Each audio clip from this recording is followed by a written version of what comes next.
போலூர் சட்டமன்ற தொகுதி. போலூர் சட்டமன்ற தொகுதியில திமுக கூட்டணியில இந்த முறை தேமுதிகவுக்கு கொடுத்திருக்கிறாங்க சரவணன் வேட்பாளர்.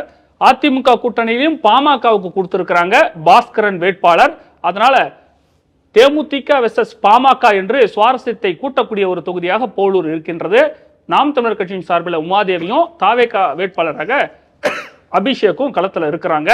போலூர் சட்டமன்ற தொகுதி தந்தி டிவியின் கருத்து கணிப்பு முடிவுகளின்படி திமுக கூட்டணிக்கு சாதகமாக இருக்கின்றது. 38 முதல் 44% பேர் ஆதரவு கொடுத்திருக்கிறாங்க. பாமக வேட்பாளருக்கு 33 முதல் 39% ஆதரவு கிடைத்திருக்கிறது. மாலை மலர் மக்கள் கருத்து அடிப்படையில் 60% பேர் பாமகவுக்கு ஆதரவு தெரிவிச்சிருக்கிறாங்க. இரண்டாம் இடத்துல 19% தேமுதிக இருக்குது, 17% தாவேகா இருக்குது. தந்தி டிவியின் கருத்து கணிப்பு முடிவு தேமுதிக என்கிறது, மாலை மலர் முடிவு பாமக என்கிறது. திமுக வெர்சஸ் அதிமுக நேரடி போட்டி அப்படின்ற போது பல இடங்கள்ல சுவாரஸ்யத்தை கூட்டும். ரெண்டு பேருமே கூட்டணிக்கு கொடுத்துருக்காங்க இந்த தொகுதியை. ரெண்டு பேரும் கூட்டணி கொடுத்துருக்காங்க இந்த தொகுதியை.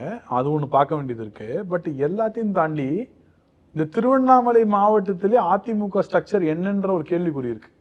இது கடந்த காலங்களில் 2 தேர்தலாகவே திருவண்ணாமலை மாவட்டம் அப்படின்ற போது அக்னி கிருஷ்ணமூர்த்தில இருக்கார், நான் இல்லைன்னு சொல்ல. பட் அதிமுக ஸ்ட்ரக்சர் என்னன்னு ஒரு கேள்வி இருக்கு.